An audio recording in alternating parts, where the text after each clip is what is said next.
Bonjour. Bonjour, bonjour monsieur. Bonjour. Bonjour monsieur Manet.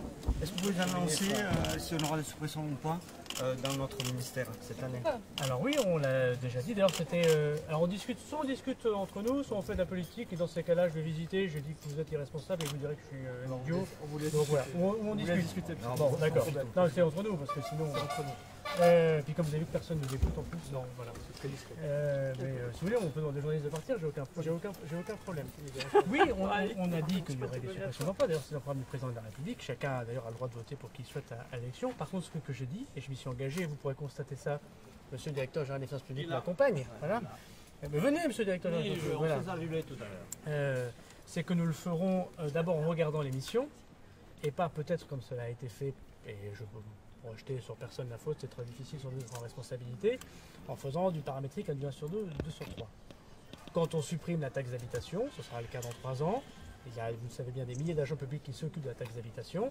On verra comment on travaille sur l'émission et il y aura sans doute une baisse d'emplois publics. Quand on décide de faire le compte financier unique, un compte de gestion et un compte administratif, au lieu d'avoir ces deux textes, voilà. Donc après, moi je suis quelqu'un, j'essaie quelqu'un d'être responsable, je discute avec vos organisations syndicales nationales qui, je constate, n'ont pas mal pris ce que je leur ai présenté nationalement. J'ai considéré que peut-être jusqu'à présent, on n'avait pas assez écouté, alors je ne sais pas si on n'a pas assez écouté les organisations syndicales, mais en tout cas les élus des territoires ruraux pour dire qu'on devait rééquilibrer par rapport aux métropoles et par rapport à l'Île-de-France. Donc on a fait des annonces qui, je crois, sont assez courageuses. Mais oui, on a 4500 suppressions de postes pour l'ensemble de la fonction publique dans le budget. Et donc à peu près un petit peu moins de la moitié, vers 1800 dans la fonction publique de Bercy. Sur, en tout cas, les finances publiques, 107 000 agents, c'est ça? Donc oui, mais ils ne sont pas à la hauteur de ce que j'ai pu entendre. Et en tout cas, oui, on va aller vers la diminution de la fonction publique, mais sans supprimer évidemment le service public. J'ai pu dire des choses ont privatisé, ce n'était absolument pas le cas. On va changer d'émission. Est-ce que les suppressions de trésorerie prévues au 1er janvier sur notre département, qui ont été différées par le préfet, vont être effectives ou la décision n'est pas encore prise? Les décisions ne sont pas encore prises. J'ai une réunion d'ailleurs mardi avec monsieur le directeur général des finances publiques. C'est un de mes travaux, si j'ose dire, cet été. J'en discute beaucoup avec les élus. Je ne vous dis pas qu'il n'y aura aucune fermeture de trésorerie, ce serait irresponsable, d'abord parce que les gens bougent. Et parce que parfois les élus eux-mêmes ont changé les cartes intercommunales. Vous savez, moi quand les élus ruraux qui défendent leur territoire, ça me paraît très bien. Les parlementaires qui défendent leur territoire, ça me paraît très bien. J'ai été élu et j'ai été maire. Bon. Ont eux-mêmes changé leur carte intercommunale. C'est-à-dire qu'ils ont changé la ville et la proximité, si je veux dire, qu'ils organisaient leur intercommunalité. Demander à l'État, à qui par ailleurs ils demandent plus de dotations, ce qu'ils ont par ailleurs, de ne pas bouger sa carte, je trouve que c'est pas très cohérent. En revanche, il peut y avoir des moments pour le service public, parce que c'est compliqué, il y a de l'éloignement, parce qu'on a besoin d'agents qui expliquent, où on peut réfléchir à un certain nombre de choses. Il y a des propositions qui sont faites, elles ne seront pas toutes suivies par le ministre, et on aura l'occasion dans les prochains jours dans M. Parent.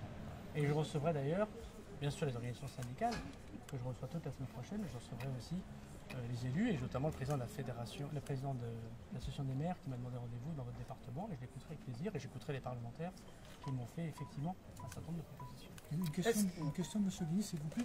Vous disiez à l'instant, si j'ai bien compris, que vous regarderiez l'émission avant de procéder aux suppressions d'emplois. Est-ce à dire que la revendication très ancienne des organisations syndicales de la DGFiP au niveau national d'avoir un grand débat sur l'émission, ce qui date à peu près de plus de 30 ans, est-ce que vous êtes en train de dire que vous serez le Premier ministre, effectivement, à demander au directeur général des finances publiques d'organiser, effectivement, lors d'un comité technique central, un grand débat sur l'émission?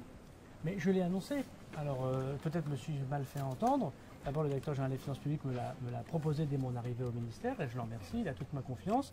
J'ai annoncé devant tous les cadres. D'ailleurs, j'ai rendu le discours public, et d'ailleurs, il a pu être vu, il a pu être discuté. J'ai écrit à chacune et à chacun d'entre vous, il m'a répondu en très grand nombre, parfois de termes directs, et je pense que c'est quelque chose d'appréciable, parfois en expliquant que vous étiez pour ou contre un certain nombre de choses, avec manifestement du bon sens et l'amour du service public qui vous caractérise.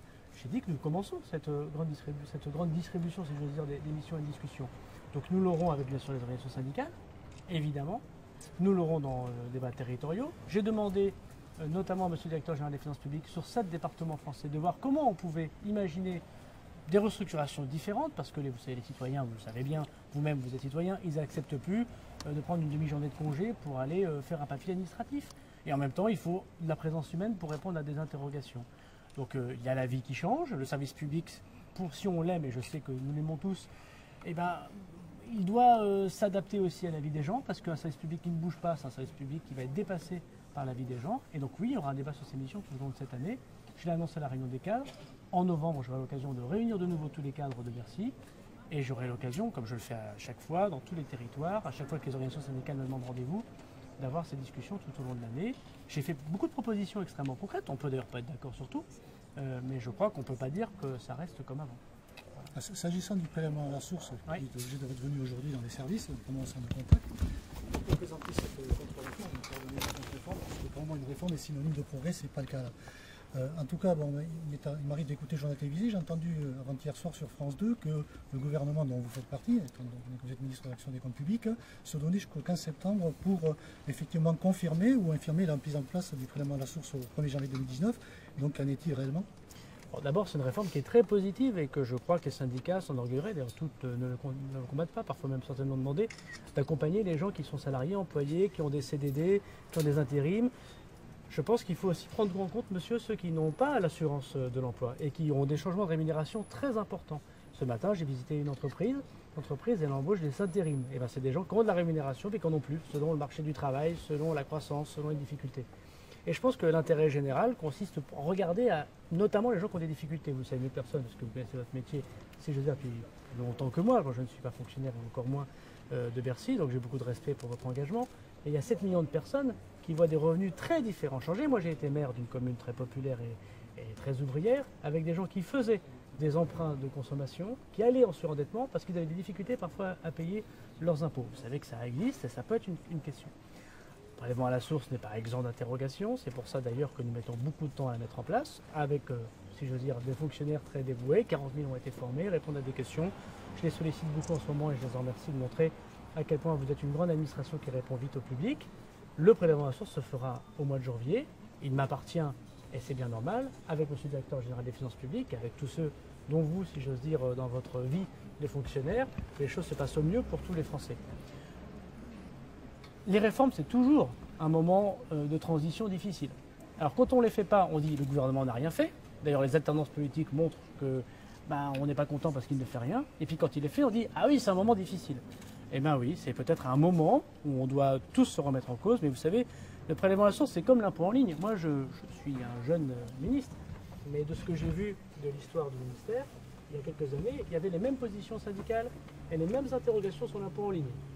Qui peut aujourd'hui dire que l'impôt en ligne, c'est pas la démonstration qu'un service public comme celui des impôts a réussi à démontrer sa facilité, l'efficacité? Personne ne viendrait à se dire on va redéclarer papier.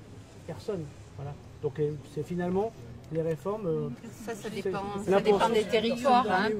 Dans notre département, la déclaration papier est encore assez massive. Alors, parce qu'on est un territoire rural. Si je puis me permettre de vous interrompre, ce n'est pas tout à fait vrai. Plus de la moitié des contribuables dans votre département, madame. C'est quand même beaucoup. Non mais massif, attendons-nous sur les mots. Si non, mais le tout informatique, mais plus de la moitié, ça fait beaucoup quand même. C'est la moitié la plus fragile en plus. Plus de la moitié des gens ici déclarent en ligne. Et je constate, si vous travaillez dans le côté collectivité locale, notamment de la trésorerie, que la quasi-intégralité, demandez à vos collègues, la quasi-intégralité des communes rurales, y compris des Pyrénées, sont déjà dématérialisées. Vous savez d'ailleurs, ce qui n'est pas dématérialisé, souvent, c'est les gros. C'est les hôpitaux.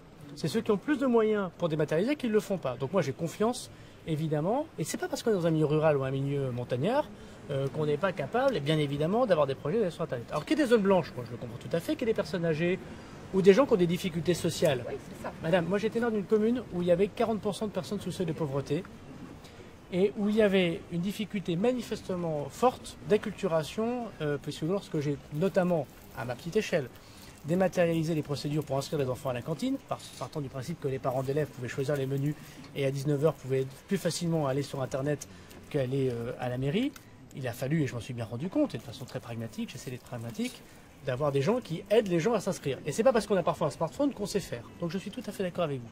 Je ne vous dis pas qu'il faut faire tout informatique, je vous dis exactement le contraire. Je vous dis que ceux qui font l'impôt en ligne, peut-être que vous le faites vous-même, peut-être que ceux qui nous écoutent le font, ne se disent pas un seul instant qu'il faut revenir à la déclaration papier. Bon.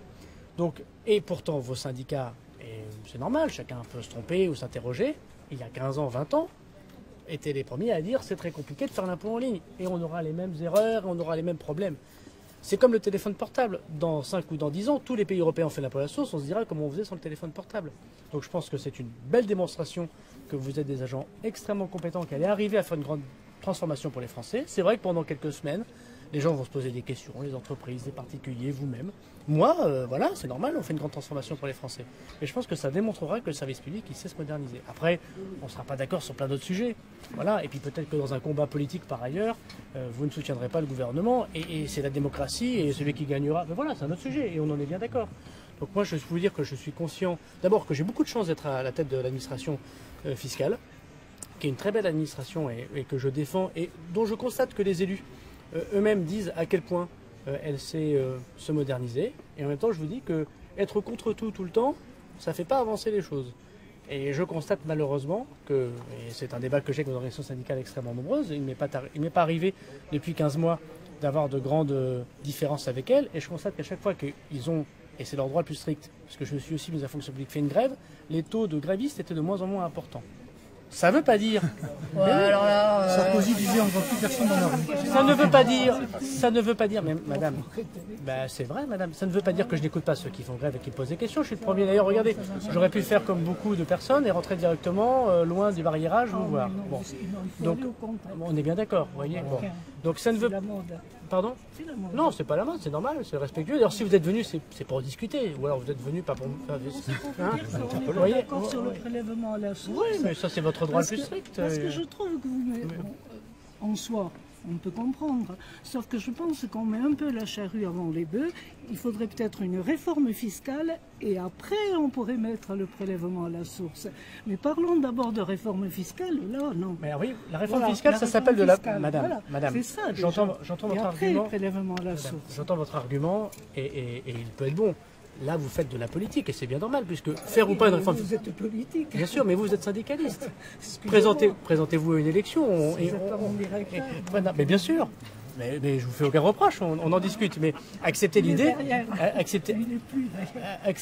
Acceptez l'idée, chère madame, que lorsqu'il y a des élections, que les gens qui soient élus puissent faire ce pourquoi ils sont élus. Bon. Donc la réforme fiscale que certains payent.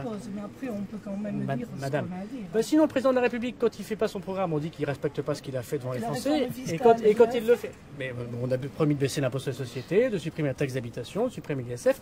On fait ce que. C'est pas ça la réforme fiscale. Mais madame, vous avez une opinion publique, politique, et je la respecte, mais avouez un seul instant qu'il est normal qu'un ministre fasse ce que pourquoi le président de la République a été élu et une majorité parlementaire.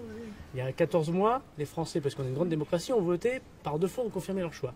Que dans 4 ans, vous ne soyez pas d'accord sur la réforme de la fiscalité ou la proposition de baisse d'impôts, d'augmentation des impôts. On verra dans 4 ans. Mais bien sûr, madame. Vous voyez, donc vous faites de la politique. La TVA, les entreprises, elles font le prélèvement à la source. Elles devraient reverser. Oui. Or, quand vous êtes vérificateur des impôts, qu'est-ce que vous voyez? Que les entreprises ne reversent pas la TVA.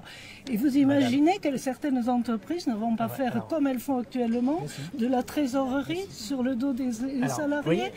Vous croyez, vous, ça? Cette conversation est extrêmement intéressante parce que vous partez du principe que... Non, monsieur, j'y crois pas. Cette conversation est extrêmement intéressante parce que vous partez du principe que l'entreprise est un mal et qu'elle essaye de jouer sur la fiscalité parce qu'elle ne croit pas en l'intérêt général. Moi, je crois que l'entreprise... bien sûr. Eh bien, madame, vous avez le droit de ne pas aimer l'entreprise, c'est pas dramatique, on a le droit d'avoir une opinion. Ça ne veut pas dire qu'on n'aime pas les entreprises. Ce n'est pas vrai que les entreprises gardent la TVA tout le temps, toutes les entreprises partout. Il y a des entreprises extrêmement minoritaires qui arrivent de faire de la fraude à la TVA, elles sont poursuivies et condamnées pour ça. C'est-à-dire la première raison qu'on fait des plaintes de dépôt fiscal, c'est pour ce retenu de TVA. Bon. Mais on sent extrêmement minoritaire, parce que moi je ne crois pas que les chefs d'entreprise soient tous des gens... Mais madame, on a le droit d'avoir des avis différents, je ne suis pas... Enfin, tant mieux, si vous le voyez comme ça, c'est que vous êtes optimiste et que je suis pessimiste, monsieur le ministre. Vous savez quoi? L'optimisme est de volonté, le pessimisme... Vous êtes jeune, vous êtes gaulois. Je suis peut-être un petit peu moins gaulois que vous, peut-être même en plus, voyez. Monsieur le ministre, je reviens sur la modernisation de notre administration dont vous parliez. Je fais partie d'un service de contrôle. Et il y a 2 jours, on nous a supprimé l'accès à Internet qui nous permettait... ça, c'est à cause du directeur général des finances publiques. C'est un souci.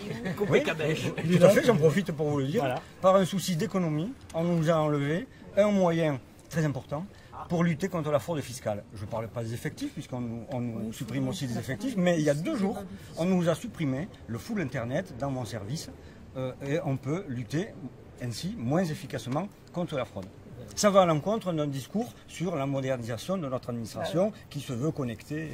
Dans quel service, monsieur ? Je suis dans un pôle de contrôle et d'expertise où je programme les vérifications des vérificateurs.